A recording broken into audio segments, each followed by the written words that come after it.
शं वरुणः शन्नो भवत्पर्यमा शन्न इन्द्रो बृहस्पतिः शन्नो विष्णुरुक्रमः ॐ शान्ति शान्ति शान्तिः।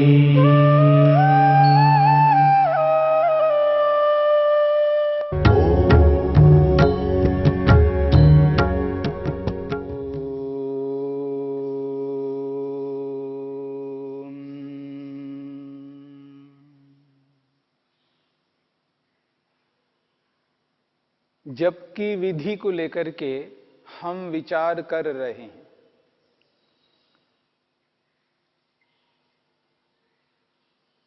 जप की 3 विधियां हैं। एक ऊंचे स्वर से बोलना,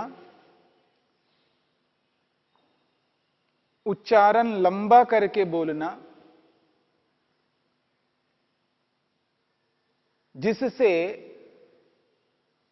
उस उच्चारण के काल में अर्थ को समझने का और प्रभु की उपस्थिति को स्वीकार करने का अवसर मिलता है। ओम का उच्चारण हो, लंबे स्वर से हो और ऊंचा हो, जिससे मन उस उच्चारण के साथ में ईश्वर के अर्थ को समझने में सक्षम हो जाए और उस उच्चारण के काल में प्रभु की उपस्थिति को स्वीकार कर सके। तीनों काम एक साथ नहीं हो पाते हैं, इसलिए प्रारंभिक योगाभ्यासी पहले ओम का उच्चारण करता है, उसके बाद अर्थ को समझता है, फिर प्रभु की उपस्थिति को स्वीकार करता है।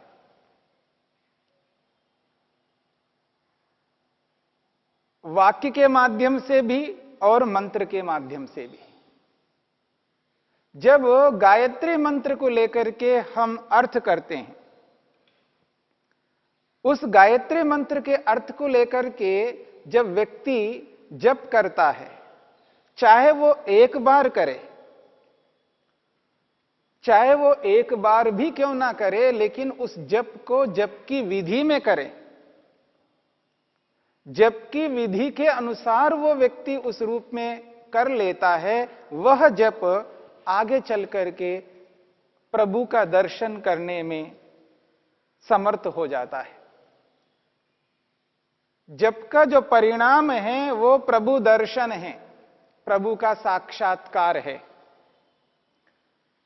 ईश्वर साक्षात्कार करना है तो जप करना है, और जप को जप की विधि के अनुसार करना है, उच्चारण, अर्थ और परमेश्वर की उपस्थिति को स्वीकार करना।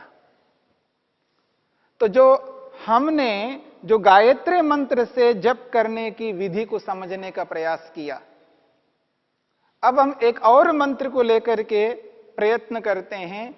वह मंत्र प्रसिद्ध मंत्र है और मृत्युंजय मंत्र के नाम से प्रसिद्ध है, महामृत्युंजय मंत्र। और इसका अनुष्ठान स्थान स्थान पर करते हुए आप देखेंगे।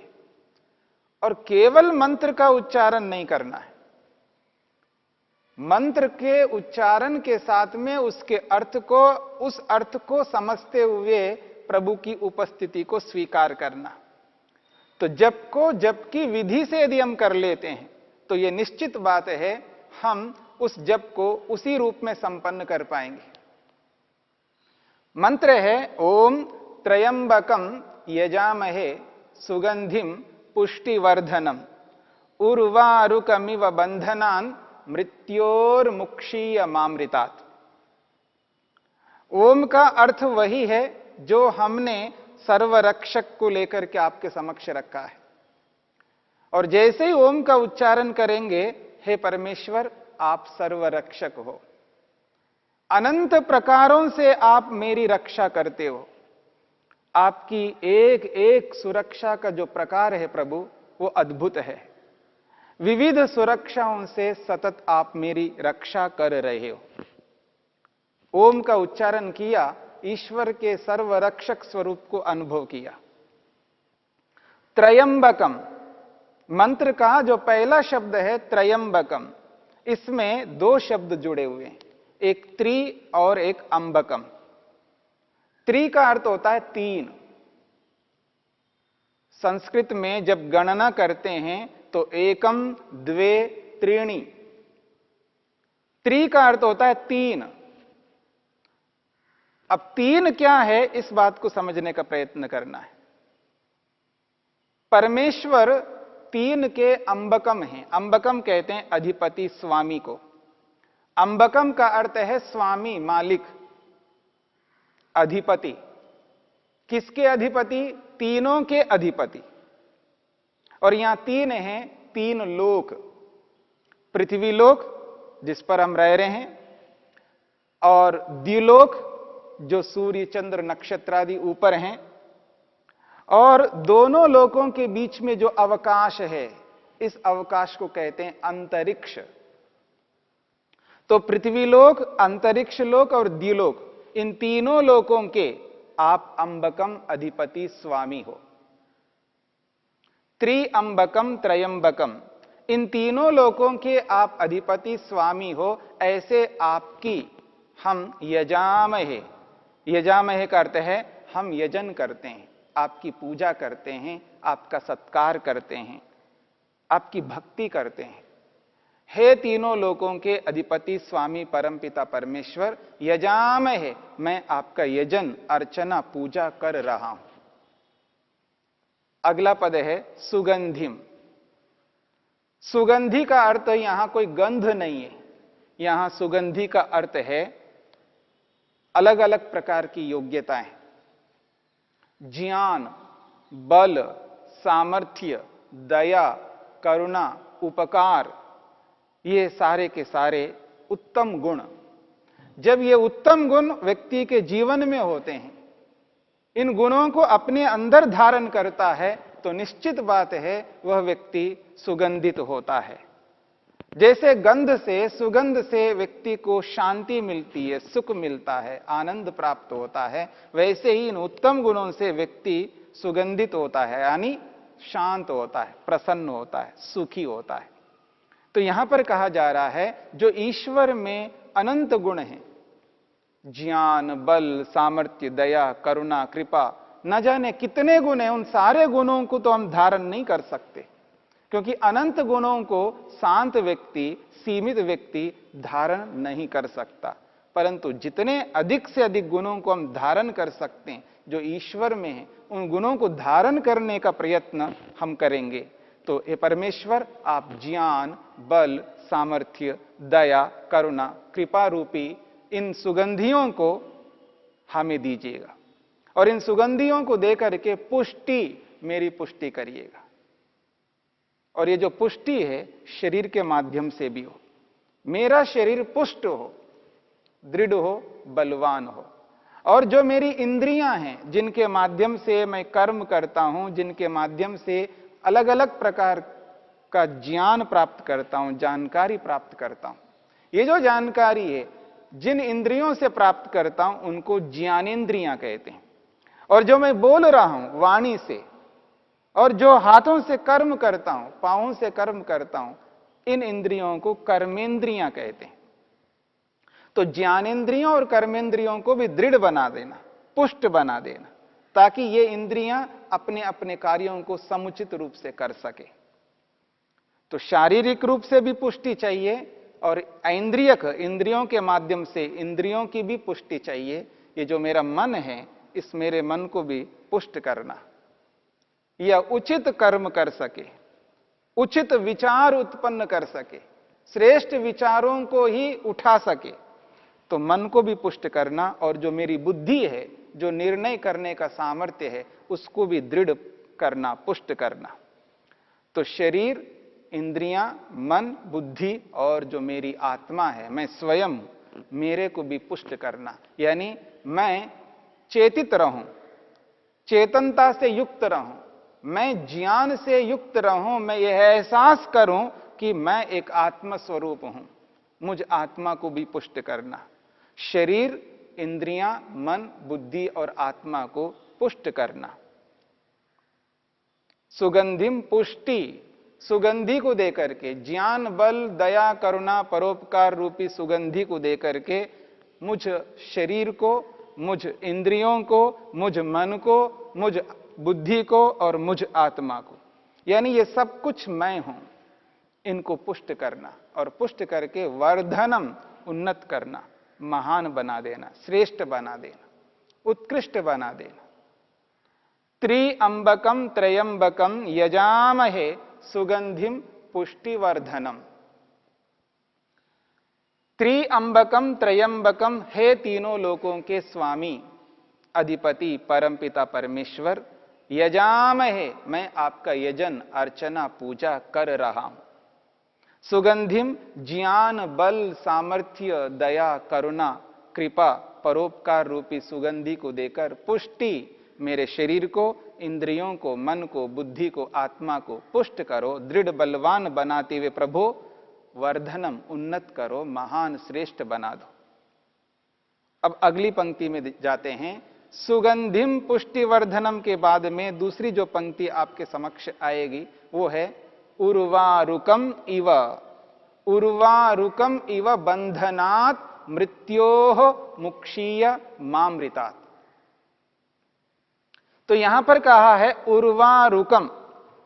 उर्वारुकम कहते हैं खरबूजे को, जो गर्मियों में हम लोग खाते हैं, खरबूजा।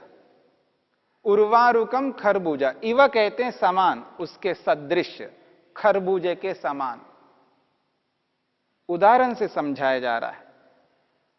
खरबूजे के समान, जिस प्रकार खरबूजा पक जाने पर बेल से स्वतः अलग हो जाता है, डंठल से स्वतः अलग हो जाता है, खरबूजा पक जाने पर स्वतः डंठल से अलग होता है, ठीक उसी प्रकार ये परमेश्वर मृत्योः, मृत्यु रूपी बंधनात्, बंधन से, मृत्यु रूपी बंधन से खरबूजे के भांति मैं खरबूजे के समान अलग हो जाना चाहता हूं, मृत्यु से अलग होना चाहता हूं, मृत्यु को प्राप्त होना नहीं चाहता हूं, बार बार मृत्यु को प्राप्त करना ये मैं नहीं चाहता हूं,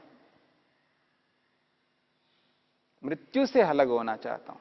तो मृत्योः बंधनात्, मृत्यु रूपी बंधन से मुझ आत्मा को अलग करना प्रभु। मां अमृतात्, मां का अर्थ है नहीं, क्या नहीं? अमृतात्, अमृत से, आनंद से। हे परमेश्वर, आपका जो अपार आनंद है, उस आनंद से मुझ आत्मा को मां अलग नहीं करना, मुझ आत्मा को आनंद से युक्त कर देना। उर्वारुकम इव, खरबूजे के समान, जिस प्रकार खरबूजा पक जाने पर डंठल से अलग होता है, ठीक उसी प्रकार मृत्योः, मृत्यु रूपी बंधनात्, बंधन से, मृत्यु रूपी बंधन से मुझ आत्मा को अलग कर देना प्रभु। मुक्षीय, मुक्षीय का अर्थ है अलग करना, और अलग करके अमृतात्, आनंद रूपी अमृत से मुझ आत्मा को मां अलग नहीं करना। एक ओर आनंद रूपी अमृत से अलग नहीं करना और एक ओर मृत्यु से अलग कर देना, मृत्यु से हटाना और आनंद से युक्त करना। यही मेरा उद्देश्य है, यही मेरा लक्ष्य है, यही मेरा प्रयोजन है। इस संसार में रहते हुए मैं परमेश्वर संसार के समस्त पदार्थों को साधनों के रूप में प्रयोग करता हुआ और आपके नित्य आनंद को प्राप्त करना चाहता हूं। ये जो अर्थ है मंत्र का, इस अर्थ को बोलने के बाद, इस अर्थ को समझने के बाद प्रभु की उपस्थिति को भी स्वीकार करना। हे परमेश्वर, आप मुझे देख सुन जान रहे हो, आपकी उपस्थिति में उपस्थित हूं, आपके समक्ष हूं, आप में मैं हूं, मैं आप में हूं, आप मुझ में हो। मैं आपकी उपस्थिति में उपस्थित होकर ही आपका जप कर रहा हूं। तो शब्द का उच्चारण, मंत्र का उच्चारण करने के बाद में अर्थ को जानना, अर्थ को जान करके प्रभु को एहसास करना, उसकी उपस्थिति को अनुभव करना। जप तो कोई भी कर सकता है, जप तो कोई भी कर सकता है, पर केवल जप हमें नहीं करना है। जप तो कोई भी कर सकता है का अभिप्राय है, उच्चारण तो कोई भी कर सकता है। माला लेकर के कितना ही आप जप कर सकते हैं, उसका अर्थ वैसा नहीं होगा जैसे अर्थ के साथ में, प्रभु की उपस्थिति के साथ में हम करेंगे।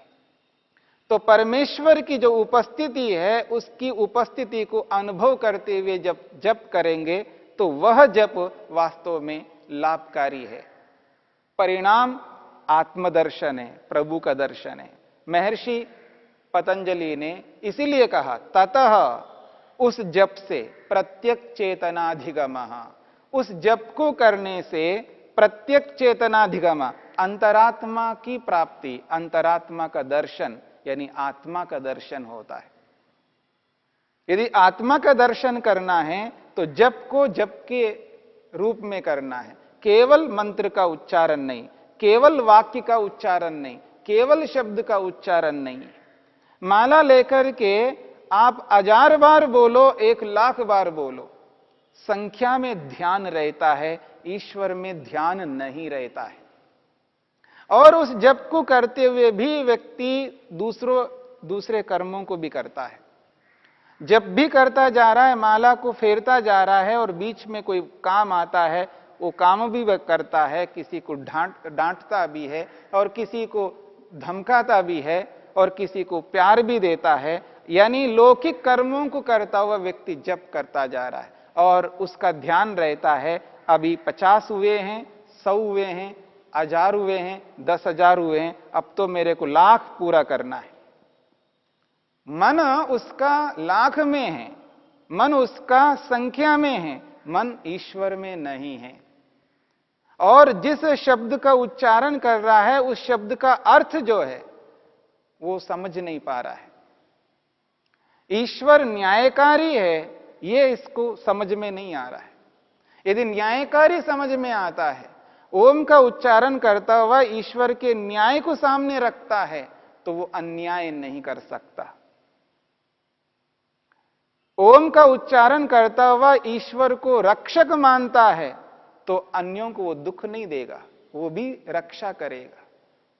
जो व्यक्ति स्वयं की रक्षा करवा रहा हो, वह व्यक्ति दूसरे की रक्षा किए बिना नहीं रह सकता। और जब व्यक्ति ईश्वर को रक्षक नहीं मान रहा है, तो सुरक्षा को भुला दिया है। मैं भी किसी की रक्षा में रह रहा हूं और मेरा एक कर्तव्य है, मेरे को भी किसी की रक्षा करनी है। जब ईश्वर को रक्षक के रूप में नहीं अनुभव करता, केवल ओम ओम ओम ओम करता जा रहा है और उस ओम का जो अर्थ है, उसका जो मीनिंग है, उसको समझ में नहीं आ रहा है कि ईश्वर रक्षक है, सबकी रक्षा करने वाला है। तो इस बात को अवश्य समझना है, केवल शब्दोच्चारण नहीं करना है, उच्चारण के साथ उस अर्थ को समझना है। अर्थ को समझ करके ही व्यक्ति जब जप करता है तो ईश्वर के गुणों के साथ युक्त रहता है और स्वयं भी वैसा ही बनने का यत्न करता है, और एक दिन आएगा वो ईश्वर जैसा बन जाता है। उपकार करने वाला होता है, अपकार करने वाला कभी नहीं होता है। ये जप का परिणाम है, जप का लाभ है।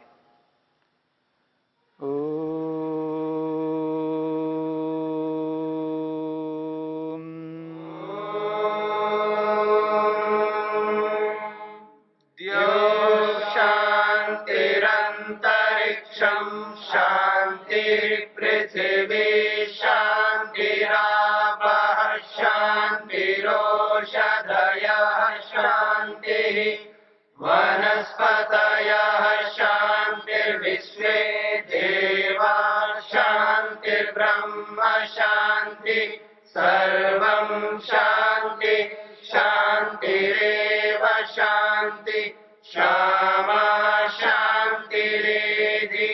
ओम शांति शांति शांति।